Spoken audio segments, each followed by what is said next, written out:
Esta noche, bienvenida, doctora Angélica Sayán, abogada de los aportantes de la ONP. Buenas noches. Buenas noches, mis queridos amigos.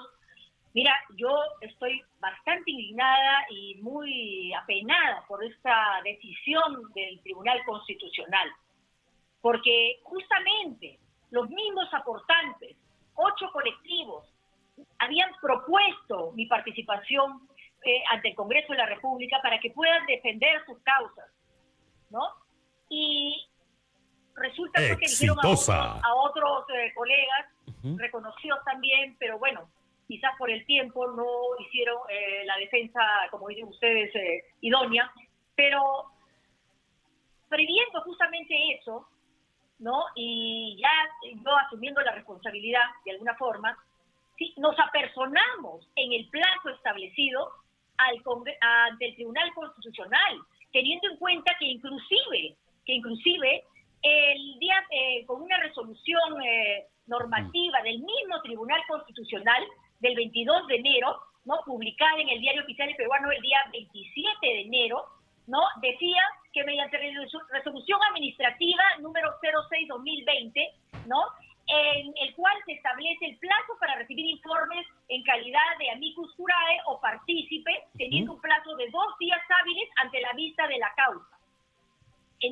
Por esa razón nos apersonamos con 8 colectivos, con 8 representantes de estos colectivos, para de alguna manera ejercer la defensa, ¿no?, de los miembros de la ONP, ser escuchados ante el Tribunal Constitucional.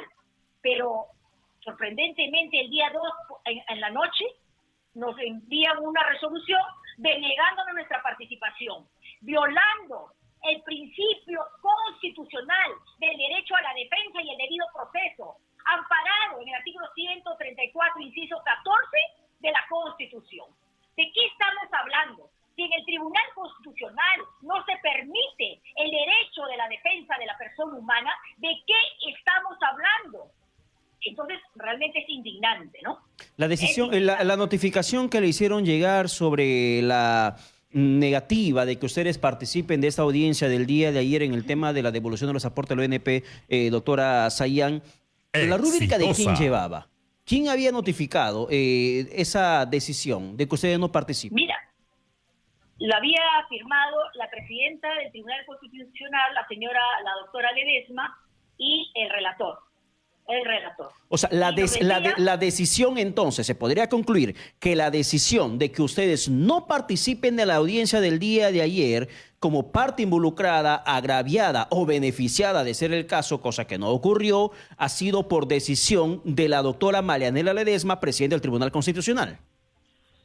Es así, porque, bueno, la firma la hace la presidenta del tribunal con su relator, ¿no? Entonces, realmente, bueno, ellos dicen que en la resolución, no la tengo ahorita a la mano, pero se las voy a hacer llegar, ¿no? Dice claramente que en sesión del tribunal habían tomado esa decisión, ¿no? Justamente el mismo día 2. Bueno, entonces, lamentable, porque lógicamente en los terceros, en este caso, debidamente legitimados, con interés moral y económico para obrar en este proceso, eran justamente los miembros de la ONP. Entonces, ¿cómo es posible que no se deje ni siquiera participar a estos señores miembros, aportantes de la ONP? Es lamentable, porque cuando nos toca defender a la persona humana y el respeto de su dignidad como fundamento supremo de una sociedad y el Estado, consagrado en el artículo 1 de la Constitución, nos remitimos pues a la Carta Internacional de Declaración de Derechos Humanos y Pacto Nacional de Derechos Humanos, de Naciones Unidas, mejor dicho, ¿no? Y lógicamente que consagra justamente la dignidad como fundamento jurídico, ¿no?, de una sociedad y el Estado, okay, ¿no? Doctora Sayán, este mismo argumento, la última vez que conversamos fue el que usted mencionó para como base en la resolución finalmente de esta controversia. ¿Sobre qué decide el Tribunal Constitucional que no sea la dignidad de la persona humana? ¿Sobre un tema económico? ¿Sobre el forado del arca fiscal finalmente? Mira, la sentencia será publicada y lo ha comunicado el Tribunal Constitucional el día 8 de febrero. Sin embargo, el TC ha comunicado por sus redes sociales que ha declarado la inconstitucionalidad de la ley 31083, ley que establece un régimen especial facultativo de devolución de aportes para aportantes activos e inactivos bajo el decreto ley 19990 administrado por la ONP. La sentencia todavía no la tenemos a la mano, pero básicamente por lo que tengo entendido, justamente se refiere al tema de que no existe... La iniciativa de gasto. Exactamente, de gasto. Pero ¿sabes qué cosa? En este caso, yo creo que aquí se están confundiendo totalmente. Aquí el tema del gasto y el tema de que no existe presupuesto del Estado, que no está en materia de juicio, porque aquí se está hablando de un fondo y reserva previsional intangible establecido en el artículo 12 de la Constitución. Y la Constitución es muy clara al establecer la intangibilidad de los recursos de la seguridad social como expresión de la tutela y la garantía constitucional de la seguridad social. Si estos fondos y reservas fueron tocados para fin distinto de la que se persigue, entonces el Estado tiene el deber de responder por esos fondos. Aquí se están equivocando, porque los aportes de los aportantes no son pues impuestos, no son contribuciones, no son gasto público, no son bienes muebles, no son contribuciones para el gasto público. Ya, a ver, quiero entender su explicación. Ya, doctora Sayán, quiero entender su argumento, que imagino que era lo que pudo haber dicho usted el día de ayer, pero no le permitieron la palabra. Quiere decir en su explicación que los aportantes no son responsables del despilfarro del dinero que existía en el Fondo Consolidado de los Aportantes del ONP, que en la manera como invirtieron de manera distorsionada, vulnerando incluso la intangibilidad de los fondos. Y esa falta de dinero que en estos momentos hace y que obliga al propio gobierno a tener que meterle mano a la caja fiscal para que complete la pensión cada mes no es responsabilidad de los aportantes. Los aportantes responden por sus aportes que tenían que tener esa garantía de intangibilidad para que siga circulando y algún momento les devuelvan, como pasa, por ejemplo, como el tema del FONAVI. Eso es lo que quiere decir usted. Permítame si le entendí bien. Sí, perfectamente. Porque el artículo 9, 10 y 11 de la Constitución establece que el Estado norma, garantiza, administra para la alta calidad de vida de sus pensionistas, no pudiendo ser destinados para otro fin distinto.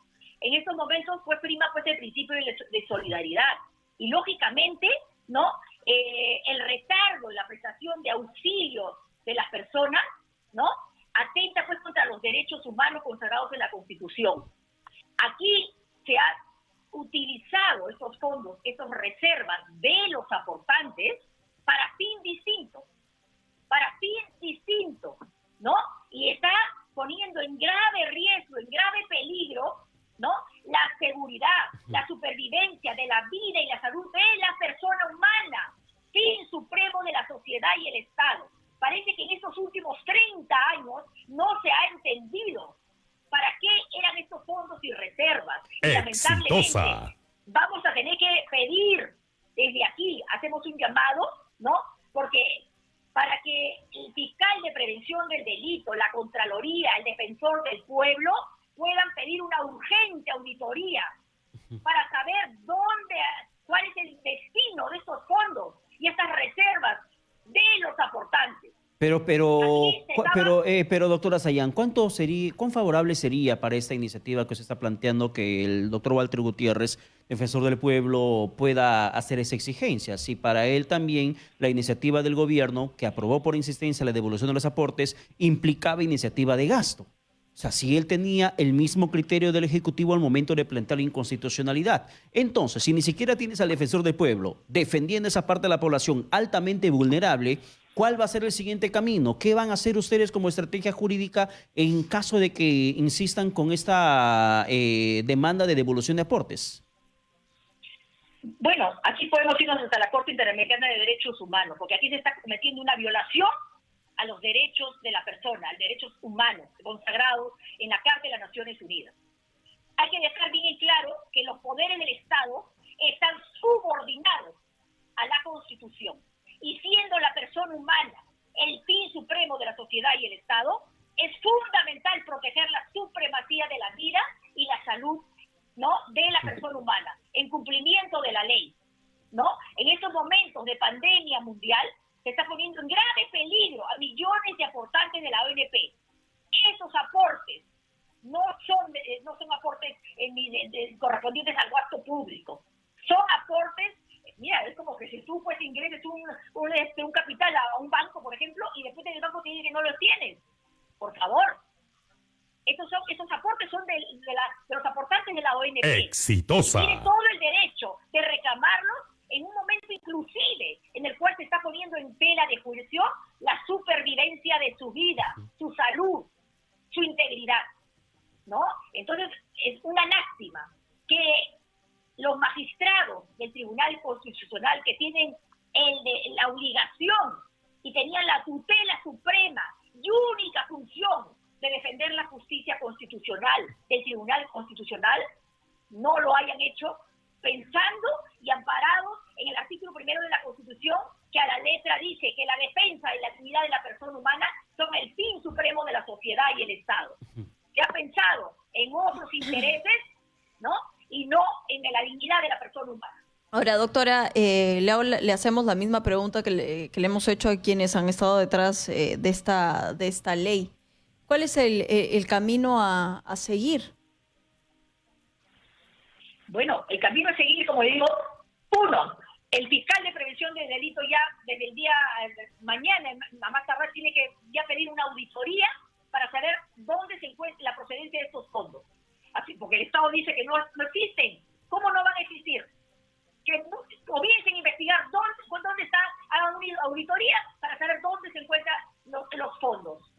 Y lógicamente, yo le recomendaría también que vamos a tener que iniciar una demanda ante la Corte Interamericana de Derechos Humanos, ¿no? Porque aquí no podemos permitir pues que exista un mal precedente en la historia del país. Ya hay 11.000 personas de la ONP fallecidas por el COVID-19. ¿Qué están esperando? ¿Que se mueran todos sus aportantes? No podemos permitir esta desgracia. Así como se le ha dado, por ejemplo, capital a temas de empresa, aquí hay que entender y dejar bien claro algo muy importante. Acá en el Estado hay 3 actores válidos: la persona humana, el Estado, las empresas.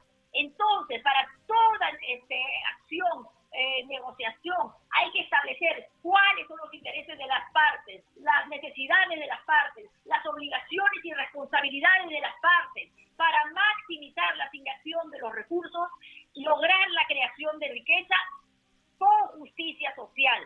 Pero aquí, ahora, lamentablemente, en estos últimos 30 años, solamente se pensó en los negocios entre el Estado y la empresa y se olvidaron del principio fundamental y supremo del Estado, que es la persona humana. Ahora, doctora Sayán, para ir terminando, el presidente Francisco Sagasti, cuando había comenzado este proceso de inconstitucionalidad frente al TC, él había mencionado en su discurso político que de una u otra forma la ley se va a cumplir, de una u otra forma verán cómo se devuelven los aportes.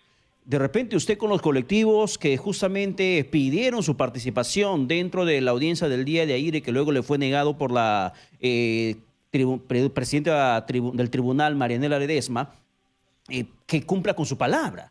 Si el presidente lo dijo, entonces uno suponía que está buscando la salida, la viabilidad técnica para la devolución de los aportes, porque él dijo, con o sin la ley, van a proceder con la devolución, van a buscar el mecanismo para que puedan cumplir con los afiliados, más aún con aquellos adultos mayores que aportaron menos de 20 años y que hoy no reciben ni un vaso de agua de la ONP.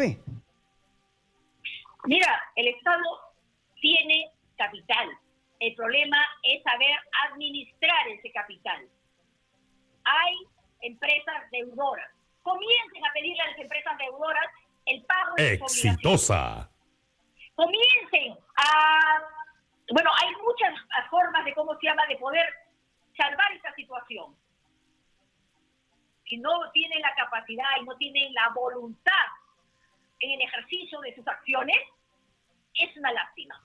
Yo simplemente En estos momentos acudo al artículo 22 de la Declaración Universal de los Derechos Humanos, que ordena irrestrictamente que toda persona humana, como miembro de la sociedad, tiene derecho a la supervivencia de la vida y la salud de la aportante previsional y al obtener mediante el esfuerzo nacional y la cooperación internacional y en conformidad con la organización de los recursos de cada Estado, la satisfacción de los derechos económicos, sociales, culturales indispensables a su dignidad y al libre desarrollo de su personalidad. Si hay voluntad, se puede hacer. Si hay una capacidad de gestión y se quiere realizar una adecuada gobernabilidad en un Estado democrático, se puede lograr. Voluntad, señores miembros del gobierno. Doctora Sayán, para terminar, para usted, ¿quién tiene la culpa, la responsabilidad directa de que se haya contratado una defensa técnica tan deficiente? Mira, yo creo que lo anuncié antes fue publicado inclusive en su medio exitosa, que tenía que haya una comparsa entre el Ejecutivo y el Legislativo, representado por su presidenta. Y mira, lamentablemente se ha demostrado que hay un problema ahí de competencias y lógicamente no hay independencia de poderes. Y lógicamente la autonomía de las instituciones también se ha puesto en tela de juicio. Una lástima realmente, una lástima y una vergüenza, y más aún un tribunal constitucional que no haya respetado el principio constitucional de la defensa. Bien.